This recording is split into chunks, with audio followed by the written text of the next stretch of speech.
Shalom Bapak Ibu Saudara dan Saudari, saat ini kita akan mendengarkan firman Tuhan di ibadah worship night. Selamat menyaksikan. Shalom, selamat malam Bapak Ibu Saudara. Di nama Tuhan, mari kita akan belajar kebenaran firman Tuhan. Temanya saya beri judul Merdeka Melalui Pengampunan. Mari kita akan menyimak di dalam Kejadian 32 ayat 7. Benar, dari Kejadian 32 ayat 22 sampai 32, panjang ya.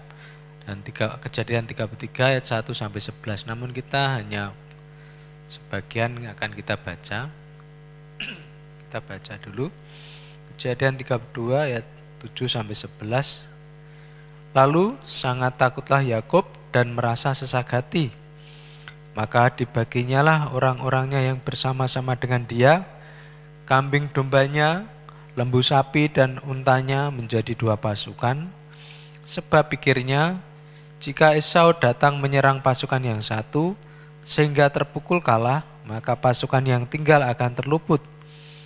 Kemudian berkatalah Yakub, "Ya Allah nenekku, Abraham dan Allah ayahku Ishak, ya Tuhan yang telah berfirman kepadaku, pulanglah ke negerimu serta kepada sanak saudaramu, dan aku akan berbuat baik kepadamu.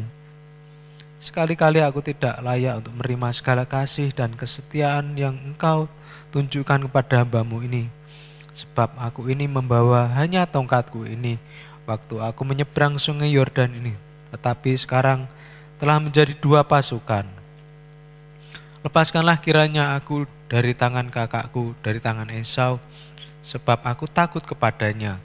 Jangan-jangan ia datang membunuh aku, juga ibu-ibu dengan anak-anaknya." Amin.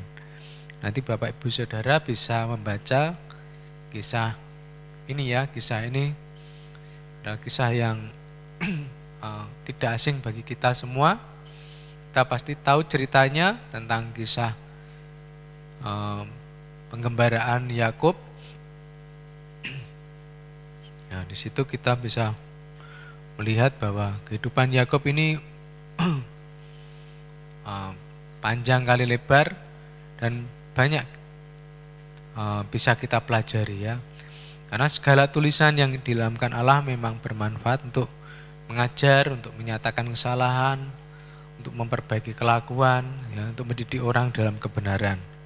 Mari kita belajar dari kebenaran yang dari kisah Yakub ini ya. Banyak orang yang lanjut ya Mas ya. Kita itu ini Yakub berjalan pada malam itu untuk menuju sungai Yabok. Lanjut, banyak orang yang tampaknya bebas tetapi hati masih terpenjara oleh rasa bersalah, ketakutan dan kepahitan. Pertanyaannya, apa gunanya merdeka secara lahiriah jika hati masih terpenjara, Bapak Ibu Saudara? Nah, mungkin kita bisa belajar dari kehidupan Yakub. Yakub ini punya masa lalu yang agak gelap ya, karena dia pernah 2 kali menipu kakaknya, kemudian menipu ayahnya juga ya. Maka ya Esau ini sangat marah. Dan kemudian setelah Yakub ini menipu kakaknya, menipu ayahnya, tetapi ayahnya ini juga sudah memberkati Yakub. Dan Yakub tadi katakan ketika dia mengembara itu dia hanya membawa tongkat ya. Tetapi ketika dia pulang dia tidak hanya membawa tongkat. Dia membawa harta yang begitu banyak. 20 tahun Yakub dalam pengembaraannya di Mesopotamia di rumah pamannya Laban, dan di sana dia mendapatkan empat orang istri ya. eh, yang sebenarnya yang dicintainya adalah Rahel. Untuk untuk mendapatkan Rahel dia bekerja 7 tahun, dan 7 tahun itu karena saking cintanya itu hanya beberapa sekejap saja, tidak dirasa. Tetapi yang dilakukan Laban adalah dia menukar Rahel dengan Lea, karena Rahel itu anak kedua. Mungkin tidak lazim kalau anak yang kedua, nanti anak yang pertama bagaimana? Akhirnya kamu genapi dulu, akhirnya ditukar dengan Lea. Tapi sebenarnya Yakub tidak begitu suka dengan Lea karena parasnya kurang menarik. Tetapi kemudian untuk mendapatkan Lea, Yakub harus bekerja 7 tahun lagi. Dan demikian Yakub mendapat Lea, untuk mendapat Rahel dia bekerja 7 tahun lagi, dan dia tidak hanya mendapat Rahel maupun Lea, tetapi dia juga mendapat budak-budak, baik Bilha maupun Silpa. Dari keempat istri, Yakub mendapatkan 12 anak ya, laki-laki, dan 1 anak perempuan. Kemudian dia kebenaran firman Tuhan tadi, Tuhan berfirman supaya Yakub kembali ke negeri. Tuhan berjanji akan berbuat baik kepada Yakub. Yakub mengatakan bahwa sebab aku hanya membawa tongkatku ini waktu menyeberang sungai Yordan, tetapi sekarang telah menjadi 2 pasukan. Wah, luar biasa. Yakub diberkati Tuhan secara luar biasa, Bapak Ibu Saudara ya. Kemudian setelah melarikan diri, dia merasa takut karena dia harus pulang kembali ke negeri penumpangan ayahnya. Kemudian kita bisa melihat peta di situ bahwa Yakub tinggal di Haran selama 20 tahun, kemudian dia menuju Padang Aram dengan keluarga dan anak-anaknya. Kemudian sampai ke Gilead, Yakub dan rombongannya melintasi wilayah Gilead. Dan sampailah Yakub kepada di Sungai Yabok ya. Di situ setelah dia menyeberangkan istri dan anak-anaknya, dia bermalam di sendirian ya.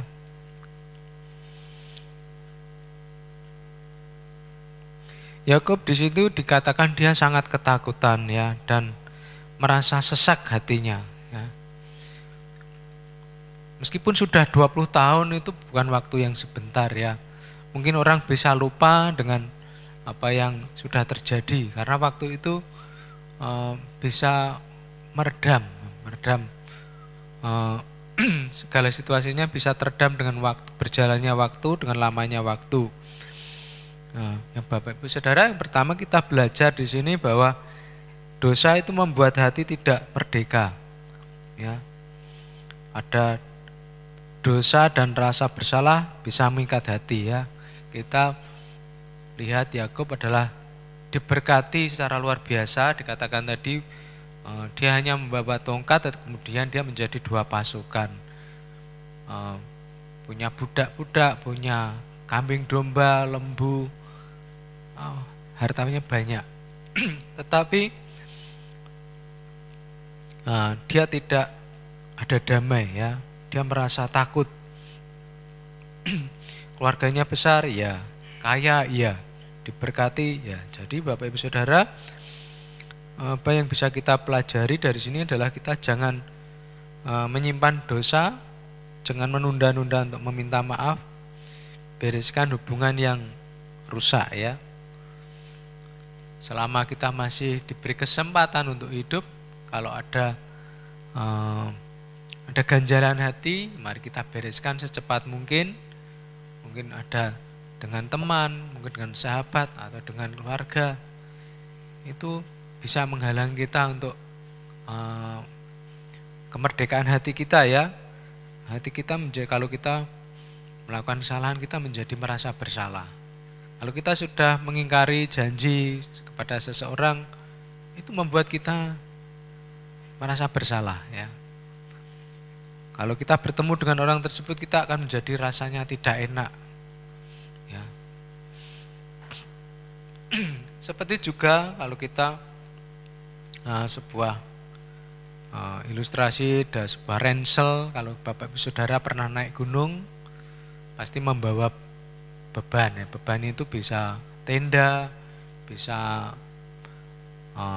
pakaian, bisa bekal ditaruh di ransel kita. Tetapi kalau ransel itu diisi dengan batu, maka perjalanan yang semakin naik itu akan terasa sangat berat, semakin berat, semakin berat. Itu seperti dosa dan kepahitan hidup ya, kita bawa-bawa terus ya. Jangan sampai kita membawa kepahitan, membawa dosa itu, kita bawa kemana-mana ya. Pasti kita akan cepat lelah ya. Dalam menghadapi kehidupan ini, kita tidak akan bertahan, kita akan mudah capek.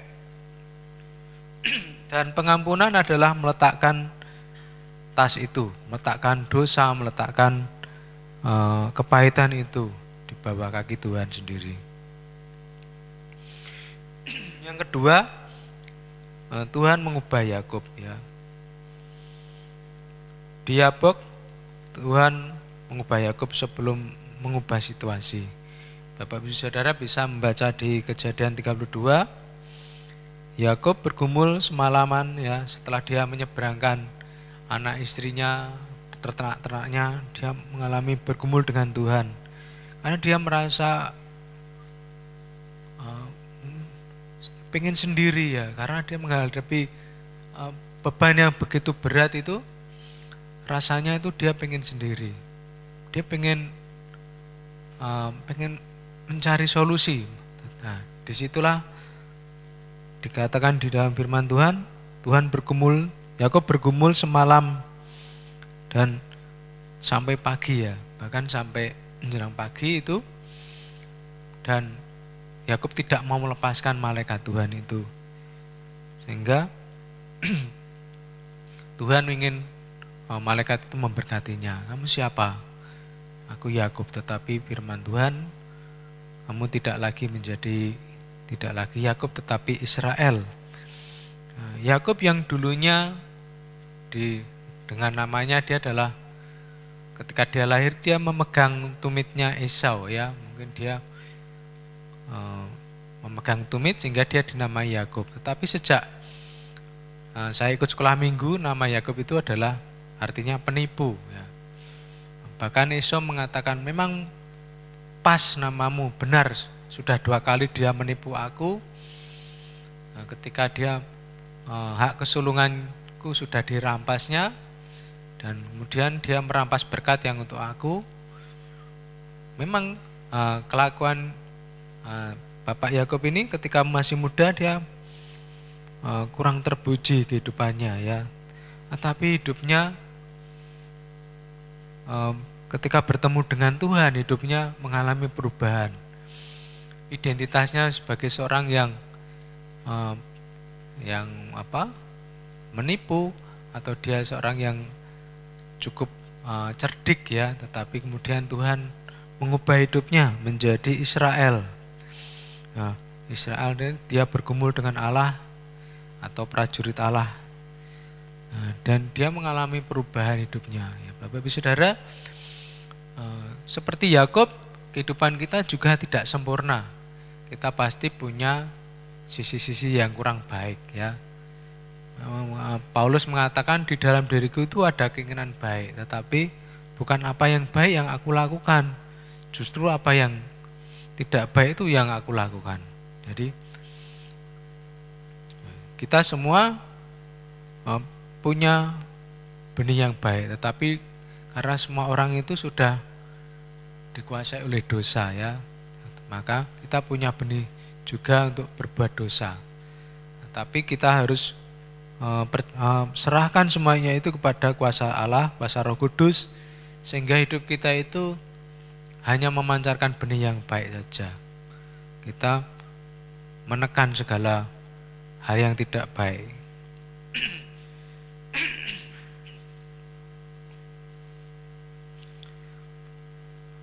Nah, Yakub, Tuhan mengubah Yakub namanya dari penipu menjadi orang yang bergumul dengan Allah. Nah, Tuhan sering mengubah hati kita terlebih dahulu, Bapak Ibu Saudara. Mungkin kalau kita punya mungkin kita pernah berdoa, kalau kita punya seorang sahabat, seorang istri, seorang teman, kita mungkin ingin mengubah mereka ya. Kita doa, kok kamu tidak berubah-berubah. Gini. Ya. Mungkin keinginan kita seperti itu, tetapi firman Tuhan tidak seperti itu ya. Ilustrasinya adalah mungkin Tuhan ubah suami atau istri saya supaya dia tidak cerewet, mungkin lebih penyabar, lebih yang lebih lebih mengasihi, mungkin seperti itu. Atau suamiku ini supaya dia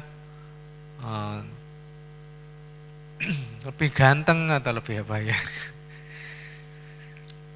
ya Bapak Ibu Saudara, ubah anak saya, ubah tetangga saya. Kita tidak bisa mengubah orang lain ya. Kita harus berubah dari diri kita sendiri. Sebelum kita mau mengubah orang lain ya kita harus berubah dulu. Ya. Jangan kita memaksakan untuk orang lain berubah kalau kita sendiri pun tidak mau berubah. Nah, yang ketiga adalah pengampunan itu membawa kemerdekaan. Bapak Ibu Saudara, kita bisa melihat di Kejadian 33 ayat 4. Mari kita buka bersama Kejadian 33 ayat 4. Yakub yang tadinya itu merasa takut ya, dia berprasangka yang buruk kepada kakaknya. Jangan-jangan nanti Yakub ketika dia mendengar kok ya mau bertemu Esau itu diiringi dengan 400 orang. Wah, ini jangan-jangan nanti keluargaku akan diapa-apakan, dibunuh atau dibantai. Bagaimana? Wah, dia sangat takut, ketakutan ya. Tetapi ketika dia menyerahkan semuanya itu kepada Tuhan, dia bergumul sampai dia mengalami sendi pahanya terpelecok ya, karena dia dipukul, karena dia tidak mau melepaskan malaikat itu. Dia mengalami kehidupan yang berubah ya. Ketika dia melihat, kita bisa melihat Kejadian 33 ayat 4, kita baca bersama-sama. Tetapi Esau berlari mendapatkan dia. Sebelumnya kita atau kita baca dari ayat 1 ya. Yakub pun melayangkan pandangnya, lalu dilihatnya lah Esau datang dengan diiringi oleh 400 orang. Maka diserahkannya lah sebagian dari anak-anak itu kepada Lea dan sebagian kepada Rahel serta kepada kedua budak perempuan itu. Ia menempatkan budak-budak perempuan itu beserta anak-anak mereka di muka, Lea beserta anak-anaknya di belakang mereka, dan Rahel beserta Yusuf di belakang sekali. Dan ia sendiri berjalan di depan mereka, dan ia sujud sampai ke tanah 7 kali, hingga ia sampai ke dekat kakaknya itu. Tetapi Esau berlari mendapatkan dia, didekapnya dia, dipeluk lehernya dan diciumnya dia, lalu bertangis-tangisanlah mereka. Bapak Ibu Saudara, tidak terjadi apa yang dikhawatirkan oleh Yakub ya. Ternyata kakaknya dia itu mau mengampuni ya. Dia tidak dendam ya. 20 tahun itu waktu yang lama. Orang bisa berubah ya. Ketika saya selalu membaca kisah ini, pasti saya itu terharu. Kisah ini sama kisahnya eh, Yusuf ketika bertemu dengan saudara-saudaranya. Eh, Sangat menarik menurut saya karena kisah ini tuh eh, membuat kita tuh terharu sendiri ya. Eh, Seneng gitu ya, tidak bisa diungkapkan. Eh, Dan Bapak Ibu Saudara, kekhawatiran Yakub ini tidak terjadi ketika kakaknya mau mengampuni dia, bahkan memeluk, mencium dia. Rasanya itu plong ya Bapak Ibu Saudara. Plong itu lega ya, karena Yakub ini punya, karena dia takut sebenarnya, takut dengan perbuatannya, dosa-dosanya di masa lalu sudah menipu kakaknya, dan itu disimpannya lama sekali sehingga dia ketakutan sekali. Tetapi pada hari itu tidak terjadi apa yang disangkakan oleh Yakub.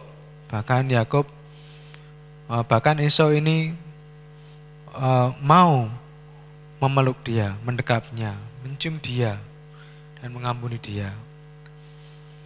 Bapak Ibu Saudara, ini kisah yang luar biasa ya.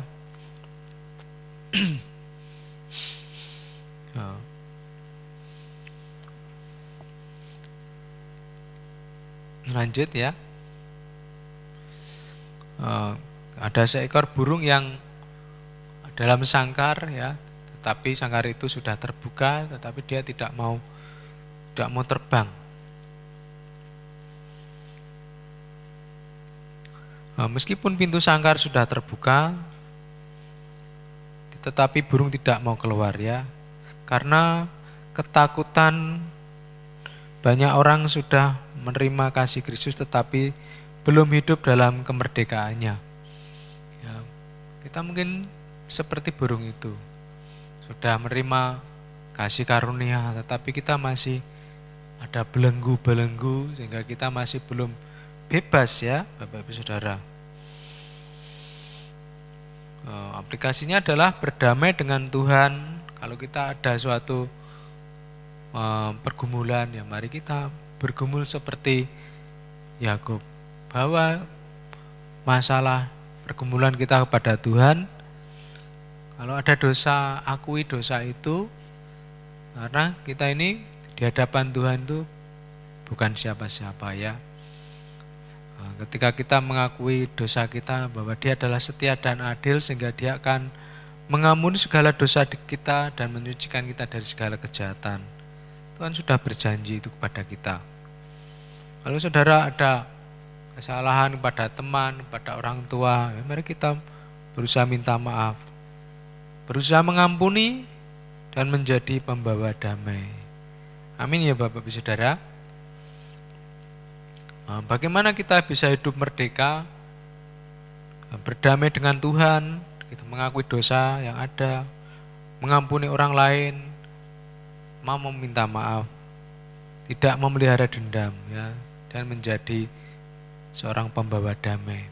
Karena untuk itulah kita di dunia dipanggil untuk menjadi pembawa damai, untuk menjadi pembawa kabar berita yang baik, untuk menjadi garam dan terang dunia.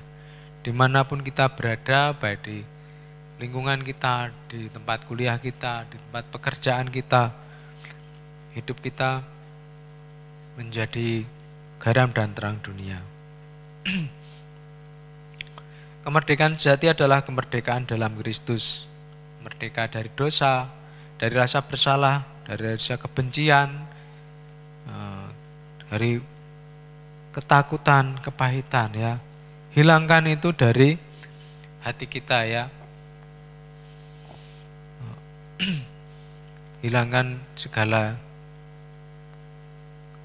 kebencian, kepahitan itu, ketakutan, kepahitan itu. Buang jauh-jauh Bapak Saudara. Jangan sampai itu ada di dalam hati kita. Firman Tuhan mengatakan, pikirkanlah semua yang suci, semua yang manis, semua yang sedap didengar, semua yang patut dipuji, semua hal yang positif, yang baik untuk membangun hidup kita. Dijauhkan dari hal yang pikiran yang kotor ya. Em, Mari kita buka di Yohanes 8 ayat 36 sebagai ayat terakhir kita. Yohanes 8 ayat 36.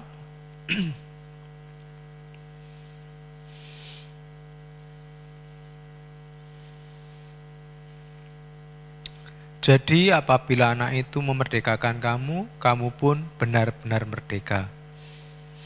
Amin. Nah, Bapak Ibu Saudara, mari kita pegang janji Tuhan.